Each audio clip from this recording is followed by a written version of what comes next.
Mübarek bulsun toyunla bugün, hoşallıkka bölüner köngüller bugün, hoşallıkka bölüner köngüller bugün. Kerindişim qutluk günün mübarek bulsun, bəxt amet sizlərgə daim yar bulsun. Allah sana imanlıq fərzətlər verib, bugün tutqan qolunla məngülük olsun.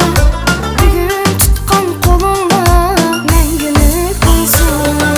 Mübarek bulsun toyunla bugün, hoşallıkka bölüner köngüller bugün.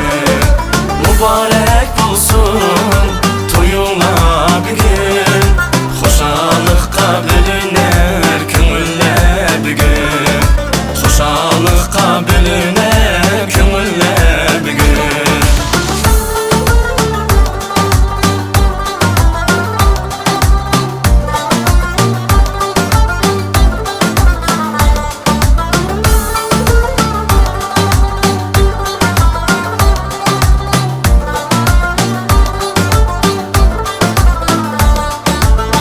Ata-ana barda pərvanı bolğun, daim yanda bizlərgə dərmanı bolğun.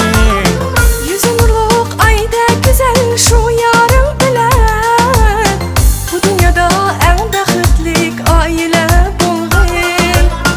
Bu dünyada en bəxtlik ailə bolğun.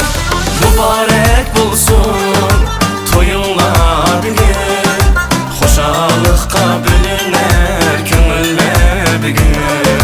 Mübarek bulsun toyunla bugün, hoşallıkka bölüner köngüller bugün, hoşallıkka bölüner köngüller bugün.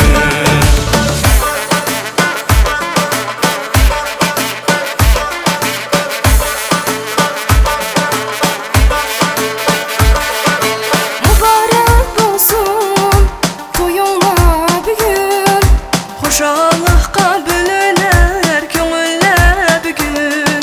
Mübarek bulsun toyunla bugün, Xoşallıqqa bölünər köngüllər bugün. mübarek bulsun toyunla bugün, hoşallıkka bölüner